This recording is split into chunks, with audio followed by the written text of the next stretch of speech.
జగన్మోహన్ రెడ్డి గారి అభిమానులు వైసీపీ కార్యకర్తలకి రెండు గుడ్ న్యూస్లు, ఒక బ్యాడ్ న్యూస్. ఏంటి ఆ రెండు గుడ్ న్యూస్లు, ఏంటి ఆ ఒక బ్యాడ్ న్యూస్ అని చెప్పేసి చెప్పడానికి ముందు ఒక చిన్న రిక్వెస్ట్ ఏంటంటే, వైసీపీ కార్యకర్తలు అభిమానుల మీద విచక్షణ రహితంగా దాడులు జరుగుతున్నాయి.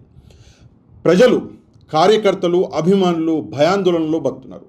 ఈ వీడియో అన్నది నిజంగా వాళ్ళకి పనికొచ్చే వీడియో కాబట్టి ఈ వీడియోని వైరల్ చేయండి. ఎట్లా వైరల్ చేయాలి వీడియోని అని చెప్పేసి మీరు అడిగితే దీనికి రెండు దారులు ఉన్నాయి. ఒకటి, కింద ఉన్న లైక్ బటన్ని ప్రెస్ చేయండి.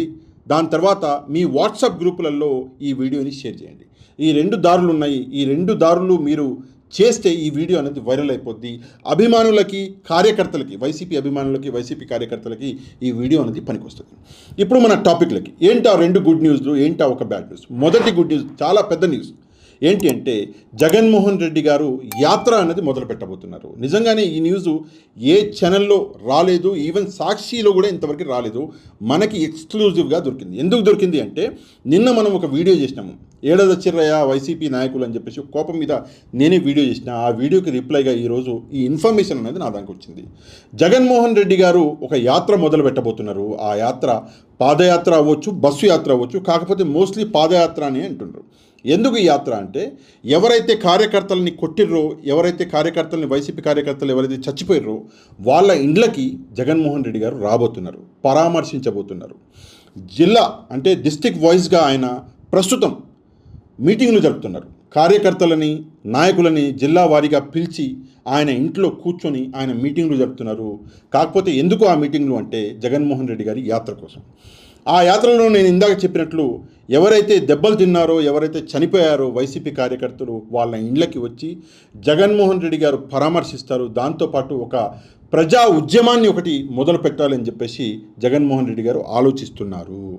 ఇది నిజంగా ఒక పెద్ద న్యూస్ అండి. ఎందుకు న్యూస్ అంటే, దీనివల్ల రెండు విషయాలు జరుగుతాయి. ఒకటి, ఈ దాడులు ఆగిపోతాయి.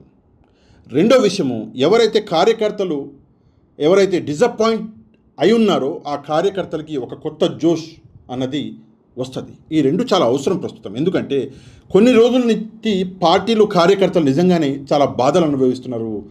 క్యాడర్ మొత్తం ఎక్కడికక్కడ మొత్తం అదైపోయింది. ఆ క్యాడర్ని మళ్ళీ ఒక దగ్గరికి చేర్చాలి అని చెప్పేసి జగన్మోహన్ రెడ్డి గారు ఈ ప్రయత్నం అనేది చేస్తున్నారు. నిజంగా ఈ ప్రయత్నం అనేది చాలా మంచి ప్రయత్నం. జగన్మోహన్ రెడ్డి గారు ఈ ప్రయత్నంలో లాస్ట్ టైం ఏదైతే పాదయాత్రలో ఆయన సక్సెస్ అయ్యారో అట్లనే ఈ ప్రయత్నంలో కూడా సక్సెస్ అవ్వాలి అని చెప్పేసి నేను కూడా కోరుకుంటున్నా.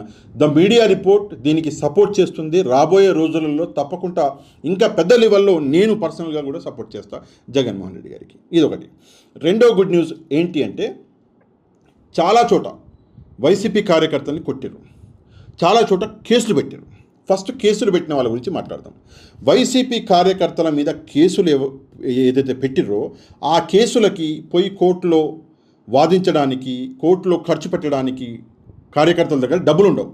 మరి ఏం చేయాలి కార్యకర్తలు అంటే, ఇక్కడ కింద ఇప్పుడు మీరు ఒక పీడిఎఫ్ చూస్తున్నారు. ఈ పీడిఎఫ్లో జిల్లా వారీగా, కాన్స్టిట్యున్సీ వారీగా అడ్వకేట్ల నెంబర్ ఉన్నాయి, పేరుంది, నెంబర్ ఉంది. కొంచెం జాగ్రత్తగా చూడండి.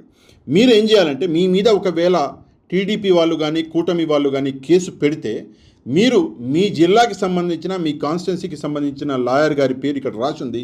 ఆ లాయర్ గారికి ఫోన్ నెంబర్ కూడా ఉంది. ఆయనకు ఫోన్ చేయాలి. ఫోన్ చేసి వెళ్ళి కలవాలి. కలిస్తే ఆయన ఒక్క రూపాయి కూడా మీ దగ్గర నుంచి తీసుకోకుండా మీ కేసుని ఫ్రీగా వాదిస్తారు. ఇది చాలా ఇంపార్టెంట్. ఎందుకంటే ప్రజల డబ్బు అనేది సేవ్ అవుతుంది.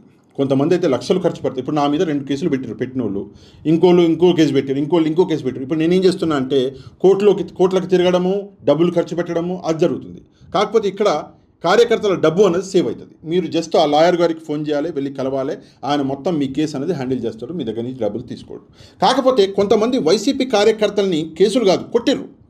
కొట్టినాక వీళ్ళు పోయి పోలీస్ స్టేషన్లో కేసు పెడతామంటే పోలీసు వాళ్ళు కేసు తీసుకోవట్లేదు. అప్పుడు ఏం చేయాలంటే, అప్పుడు కూడా మీ లాయర్ గారికి ఈయనకి ఫోన్ చేస్తే వెళ్ళి లాయర్ గారు కోర్టులో ఒక పిటిషన్ వేస్తారు. వేసి పోలీసు వాళ్ళు కేసు బుక్ చేసేటట్టు చేస్తారు లాయర్ గారు. అది కూడా ఫ్రీ. మిమ్మల్ని కొట్టినా కూడా లాయర్ గారికి ఫోన్ చేయండి, మీ మీద కేసు పెట్టినా కూడా లాయర్ గారికి ఫోన్ చేయండి. ఈ రెండు గుడ్ న్యూస్ అండి. ఒకటి జగన్మోహన్ రెడ్డి గారి యాత్ర, రెండోది వచ్చేసి ఇది అడ్వకేట్స్. ఇది ఫ్రీ సర్వీస్ కాబట్టి ఇది నిజంగా గుడ్ న్యూస్ అనుకుంటున్నాను. ఎందుకంటే ప్రజల డబ్బు అనేది సేవ్ అవుతుంది. ఇక బ్యాడ్ న్యూస్ ఏంటి? నిన్నటిదాకా మనం అందరం ఏమనుకున్నామంటే, జగన్మోహన్ రెడ్డి గారు లేదా వైసీపీ పార్టీ అన్నది కోర్టుకు వెళ్తుంది ఈవీఎం ట్యాంపరింగ్కి సంబంధించి అని చెప్పేసి అనుకున్నాం. కోర్టుకు వెళ్తారు వీళ్ళు, వాళ్ళ దగ్గర ఉన్న సాక్ష్యాలు అన్నది వైసీపీ అన్నది కోర్టుకు ఇస్తుంది, కోర్టుకు ఇస్తే ఈ ఎలక్షన్ అన్నది క్యాన్సిల్ అయిపోద్ది, మళ్ళీ రీ ఎలక్షన్ అన్నది వస్తుంది అని చెప్పేసి ప్రజలు చాలా రకాలుగా చాలా విషయాలు మాట్లాడుకున్నారు. కాకపోతే వైసీపీ ఇప్పుడప్పుడే కోర్టుకు వెళ్ళదు అని చెప్పేసి ఒక న్యూస్ వస్తుంది. ఇప్పుడప్పుడే కాదు, అసలు కోర్టుకు వెళ్ళే ఉద్దేశం లేదు అన్నట్టే ఒక న్యూస్ అనేది వస్తుంది. నేను కూడా ఇన్ని రోజులు ఏమనుకున్నానంటే కోర్టుకు వెళ్తారు వీళ్ళు, వెళ్ళి తప్పకుండా దీని మీద ఒక న్యాయం అనేది జరగాలి అని చెప్పేసి నేను కూడా అనుకున్నా. కానీ కాకపోతే కోర్టుకు వెళ్ళట్లేదు అని చెప్పేసి ఒక న్యూస్ వస్తుంది. కాకపోతే ఇది 100% న్యూస్ కాదు, కానీ నాకు వచ్చిన న్యూస్ మాత్రం మెయిన్ ఇంపార్టెంట్ సోర్స్ నుంచే వచ్చింది కాబట్టి ఆ న్యూస్ని నమ్మొచ్చు. వీళ్ళు కోర్టుకు వెళ్ళట్లేదు. కారణం ఏంటి అంటే, ఇప్పుడు ఒకవేళ వైసీపీ వాళ్ళు కోర్టుకు వెళ్తే, పోయినసారి 2019లో వైసీపీ 151 సీట్లు అనేది గెలిచింది. అప్పుడు కూడా మీకు గుర్తుంటుంది, ఒకసారి గుర్తు లేకపోతే యూట్యూబ్లో వెళ్ళి చూడండి. అప్పుడు కూడా చంద్రబాబు నాయుడు గారు కూడా, అంటే టీడీపీ పార్టీ అన్నది ఏమన్నది అంటే ఈవీఎం ట్యాంపరింగ్లు చేశారు వీళ్ళు అని చెప్పేసి. అప్పుడు కూడా వైసీపీ మీద టీడీపీ నిందేసింది, ఇప్పుడు టీడీపీ మీద వైసీపీ నిందేస్తుంది. ఇప్పుడు ఒకవేళ వీళ్ళు కోర్టుకు వెళ్తే పాతది కూడా నిజమైనట్టే కదా. అందుకే వీళ్ళు అదంతా అనవసరము, ప్రజా కోర్టులో మనం నిరూపించుకుందాము, కోర్టుకు వెళ్ళడం అవసరం లేదు అని చెప్పేసి అనుకుంటున్నారు అని చెప్పేసి మనకు ఒక చిన్న ఇన్ఫర్మేషన్ ఉన్నది. కాకపోతే ఇక్కడ ఒక విషయం మీకు చెప్పాలి. ఏంటి అంటే, మనము డేటా సేకరించినాం, మనం ఫామ్లు పంపించినాము, 55,000 చిల్లర ఫామ్లు ఇంతవరకు మనకు చేరినాయి. 1,00,000 రావాలని నేను కోరుకున్నా కానీ రాలేదు, అది అక్కడే ఆగిపోయింది. ఎందుకు ఆగిపోయిందో తెలియదు. కాకపోతే మనము త్వరలో, అంటే రేపు ఈవినింగ్ లేదా ఎల్లుండి మనము ఆనరబుల్ ప్రెసిడెంట్ ఆఫ్ ఇండియా గారికి, ఆనరబుల్ సిజేఐ గారికి మనం మాత్రం రిప్రజెంటేషన్ ఇస్తున్నాం. ఇక్కడ కొన్ని డౌట్లు అండి. రిప్రజెంటేషన్ ఇస్తున్నాము అని చెప్పేసి అనగానే కొంతమంది మెసేజ్లు పెడుతున్నారు, మీరు ప్రెసిడెంట్ గారిని కలవనీకి పోతున్నారా, సిజేఐ గారిని కలవనీకి పోతున్నారా అని చెప్పేసి. రిప్రజెంటేషన్ ఇవ్వాలి అంటే కలవనీకి పోక్కర్లేదు, మనం ఇక్కడి నుంచి పంపిస్తే చాలు. దీనికి 2 దారులు, ఒకటి హార్డ్ కాపీ అంటే కొరియర్ పంపించడము, 2 మెయిల్ చేయడం. మనం 2 కూడా చేద్దాం. ఇక్కడ నుంచి మీ డేటా ఏదైతే ఉందో అది అటాచ్ చేసి ఒక మెయిల్, అఫీషియల్ మెయిల్ ఐడి ఉంటుంది, అది దానికి ప్రెసిడెంట్ గారికి మెయిల్, సిజేఐ గారికి ఒక మెయిల్. రెండవది హార్డ్ కాపీ, మీ మొత్తం డేటా అన్నది అటాచ్ చేసి ఒక కొరియర్ అన్నది ప్రెసిడెంట్ గారికి, ఒక కొరియర్ అన్నది సిజేఐ గారికి పంపించడం జరుగుతుంది. మనం 2 చేద్దాం. అంతేగాని ప్రెసిడెంట్ గారిని కలవనీకి పోతుర్రా అంటే ప్రెసిడెంట్ గారిని కలవనీకి మనం పోవట్లేదు. ఇది ఈరోజు ఇంపార్టెంట్ అప్డేట్స్ అన్నవి మీకు ఇవ్వాలి అనుకున్నా. కాకపోతే నేను ఇందాక చెప్పినట్లు తప్పకుండా ఈ వీడియోని మ్యాక్సిమం వైరల్ చేయండి, లైక్ చేయండి, షేర్ చేయండి. ఎందుకంటే మన వాళ్ళ దాకా ఈ వీడియో చేరాలి. ఇంకో ఇంపార్టెంట్ పాయింట్, ఈ పీడిఎఫ్ ఇప్పుడు మీరు చూస్తున్నారు కదా, ఈ పీడిఎఫ్ ఏదైతే ఉందో, అడ్వకేట్స్ పేర్లు ఉన్నాయి, ఈ పీడిఎఫ్ ఏదైతే ఉందో కింద డిస్క్రిప్షన్లో దీన్ని లింక్ ఇస్తా. తప్పకుండా మీరు వెళ్ళి ఆ డిస్క్రిప్షన్లో ఉన్న పీడిఎఫ్ ఏదైతే ఉందో దాన్ని డౌన్లోడ్ చేసుకొని మీ గ్రూపులలో ఎక్కడైతే మీకు అంటే వైసీపీ కార్యకర్తలు లేదా వైసీపీ అభిమానులు ఉన్నారో అక్కడ మొత్తం వైరల్ చేయండి.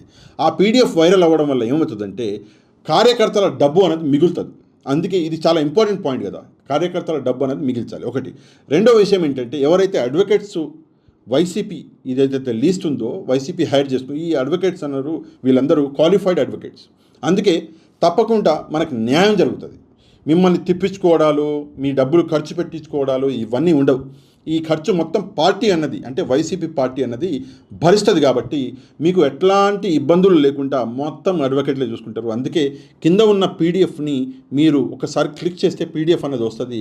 పైన వెళ్ళి డౌన్లోడ్ అని ఉంటుంది, డౌన్లోడ్ బటన్ ప్రెస్ చేయండి. మీ ఫోన్లోనో లేదా మీ కంప్యూటర్లోనో డౌన్లోడ్ అయిపోద్ది. దాన్ని మీ వాట్సాప్ గ్రూపులలో మొత్తం వేసేసి వైరల్ చేసేయండి. ఆ పీడిఎఫ్ అన్నది ప్రతి వైసీపీ కార్యకర్త, ప్రతి వైసీపీ అభిమాని దగ్గర ఉండాలి. ఎమర్జెన్సీకి ఇవ్వాలి, కాకపోతే రేపు పనికి వస్తుంది. ఫైనల్గా వైసీపీ నాయకులు బయటికి రాబోతున్నారు. నేను నిన్ను అడిగిన, ఏమయ్యా ఇంట్లో కూర్చున్నారు ఏంటి అని చెప్పేసి కొంచెం కోపం మీద వీడియో చేసిన. కాకపోతే నాకు సమాధానం వచ్చింది. ఏం సమాధానం వచ్చిందంటే, ఏదైతే ఓత్ సెరమనీ ఉందో, ముఖ్యమంత్రిగా చంద్రబాబు నాయుడు గారు ఓత్ తీసుకోలేదు, ఈ రోజే తీసుకున్నారు. కాబట్టి ఓత్ సెరమనీ ప్రమాణ స్వీకారం ఆయన చేసినాకనే మేము బయటికి వస్తాము. ఎందుకంటే ఆయన ప్రస్తుతం ముఖ్యమంత్రి కాదు కాబట్టి మనం ఏం అనలేం. కాబట్టి ఆయన ముఖ్యమంత్రి అయినాకనే జరిగిన అన్యాయాల గురించి మేము ప్రశ్నిస్తాము, అందుకే వెయిట్ చేస్తున్నాము అని చెప్పేసి నాకు చెప్పడం జరిగింది. 12వ తారీఖు 11:30కి పొద్దున్న ఆయన ప్రమాణ స్వీకారం చేస్తాడు. దాని తర్వాత మేము తప్పకుండా బయటకు వస్తాము, దాని తర్వాత తప్పకుండా ప్రశ్నిస్తామని చెప్పేసి వాళ్ళు చెప్పడం జరిగింది. ఈరోజు ప్రమాణ స్వీకారం కూడా అయిపోయింది. ఇక వైసీపీ నాయకులు, వైసీపీ జగన్మోహన్ రెడ్డి గారు మీ అందరికీ అంటే కార్యకర్తలకి వైసీపీని ఇష్టపడి జగన్మోహన్ రెడ్డి గారిని ప్రేమించే ప్రతి ఒక్కరికి అండగా నిలబడతారు అని చెప్పేసి నేను కూడా ఆశిస్తున్నాను. మీరు కూడా ఆశించండి. ఈ వీడియోని మ్యాక్సిమం వైరల్ చేయండి, లైక్ చేయండి, షేర్ చేయండి మీ వాట్సాప్ గ్రూపులలో. మన ఛానల్ని సబ్స్క్రైబ్ చేసుకోండి. నెక్స్ట్ వీడియోలో మళ్ళీ కలుద్దాం. అంతవరకు థ్యాంక్ యూ వెరీ మచ్.